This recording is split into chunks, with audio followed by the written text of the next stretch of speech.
Florida governor and lover of platform boots, Ron DeSantis, is beefing with Libs of TikTok finder Raichik over immigration, of all things. On Wednesday, Raichik put Florida's immigration policies on blast, falsely claiming that the state gives undocumented immigrants driver's licenses, which they don't. She wrote, "This normally quiet, peaceful neighborhood in Florida was shaken this week when 3 illegals from Guatemala were arrested for forcing a woman to a car and sexually assaulting her." Now, this was referring to an alleged assault in Palm Beach County. She added, "Apparently, Florida also gives illegals driver's licenses." And added, "Biden's open borders allows violent criminals to terrorize Americans." Oh, okay, so there's lies here. Okay, for one, she's lying about Florida's immigration laws, and secondly, she's lying about this open borders. Okay, saying that the United States has open borders is such a transparent BS lie. It is absolute bullshit. Okay, and by the way, when you say that, that also might be telling migrants to come here. Oh, hey, everybody keeps saying America's got open borders, so we can just make this trip. Then they find out that we indeed do not have open borders. So that might actually be incentivizing people to come here illegally. So, but that's the thing, though. Republicans actually don't care about that, don't care about the reality. They just care about creating a false narrative. And the newest false narrative, of course, is that undocumented immigrants are coming over, and and it's because of them that we have this massive crime wave, which again is not backed up by actual data. But getting to the open borders nonsense, that's a level of delusion similar to believing that lizard people have taken over the government. Okay, it's just not backed up by factual information at all, and there's a lot of things that are actually debunking that. Okay, we have closed borders. And, by the way, liberals, you're going to get mad at me for this, but do you know that Donald Trump and Joe Biden's border policies are practically identical? Just about. According to an analysis from the right-wing Cato Institute, the Biden administration has actually removed a higher percentage of arrested border crossers in its first 2 years than the Trump Department of Homeland Security did over its last 2 years. They actually found that the Biden DHS removed 3.5 times as many people per month as the Trump DHS did. So Biden's actually been removing more undocumented immigrants. So, I mean, that's your first whoopsie.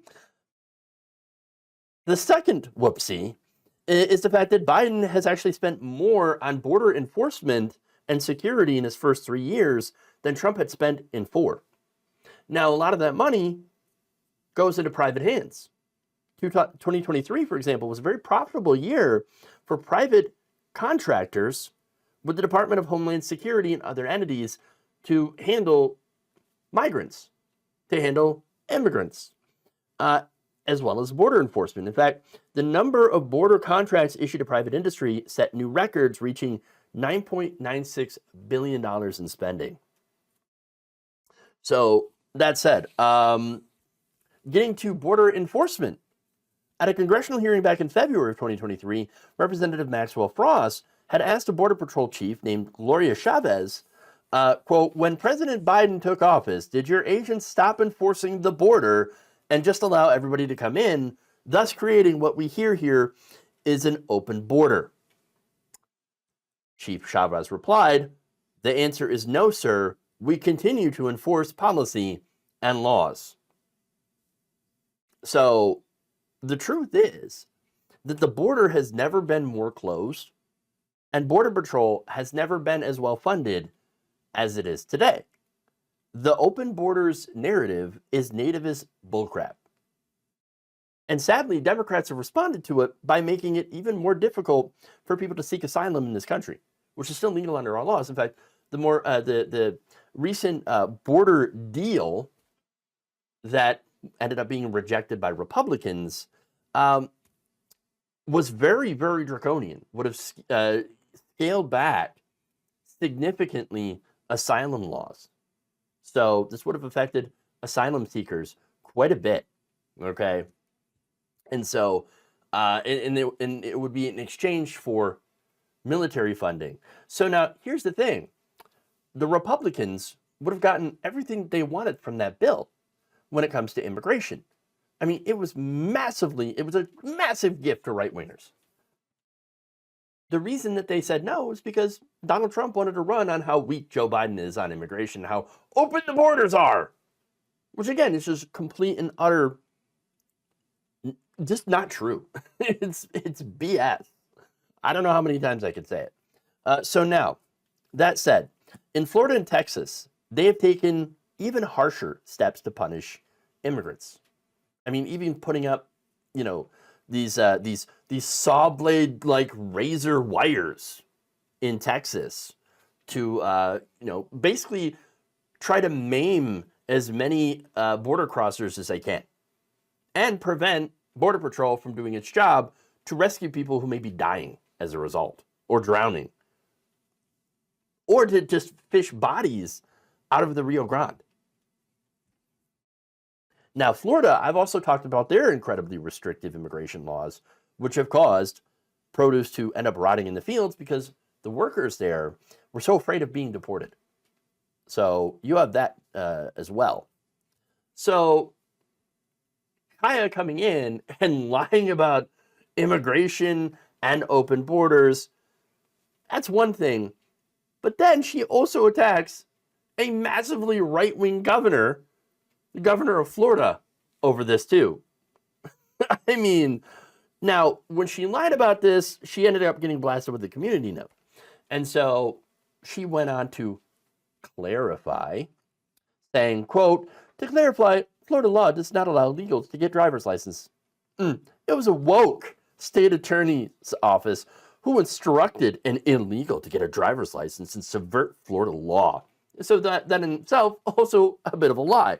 So now, State Attorney Dave Ehrenberg did, this is according to a local news report, is that Ehrenberg had dropped the charges in exchange for the man paying a $100 fee and then promising to go obtain a valid driver's license. This has happened in January of 2024. One of these people who ended up doing this alleged assault was cited for not having a valid driver's license. So it's like, okay, well, just, we're gonna drop the charges, just go and get your license, pay the fee, and then we'll go from there. Seems pretty standard, right? Ehrenberg did not know about the man's immigration status, or else he probably wouldn't have told him to go get a license. Because again, according to Florida law, they don't recognize licenses given to undocumented immigrants from other states, and they won't give them out to undocumented immigrants themselves. But apparently, that just proves that he's woke. Right. Okay. So they're obsessed with woke. So now, after that, DeSantis jumped in. Okay. And so he posted, quote, Libs of TikTok.community noted for lying about Florida law, which not only prohibits illegal aliens from getting driver's licenses, but also prohibits recognition of licenses issued to illegal aliens from other states. Truth shouldn't be a casualty of attempts to generate clicks and engagement farm. Oh, so understand, he just accused her of being a grifter.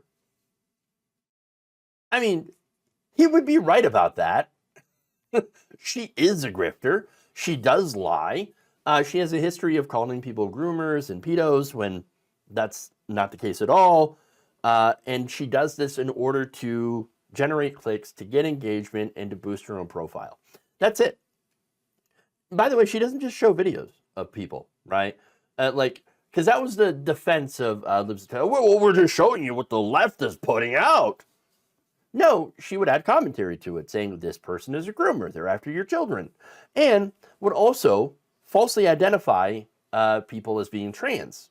For example, the Lakewood church shooter, she identified them as a transgender person. There's the post, still up. Turns out That's not true. That's not true at all. In fact, according to Commander Christopher Hasek of HPD's Homicide Division, quote, our shooter is identified by a driver's license as Genesee Marino, 36-year-old Hispanic female. She has utilized both male and female names, but through all of our investigation to this point, she has been identified this entire time as female. The child that was with her that ended up being shot, that was her biological child. So doesn't identify as transgender, and there you go. It just used a male alias. That was it. And by the way, according to a Reuters fact check, the vast majority of mass shooters are cisgender white males. So she has a history of lying. She has a history of grifting. And so Ron DeSantis, ironically, is correct. And now she decides to turn on a fellow right-winger, which is just absolutely hilarious. Her post is still up. And now you have her fans and Ron DeSantis fans piling on each other. It's always fun to watch. Boy, I sure do hope that Ron DeSantis does not forget about this in the future. I'm certain that she won't forget the fact that he called her a grifter. You know what? Let him fight. Let him fight.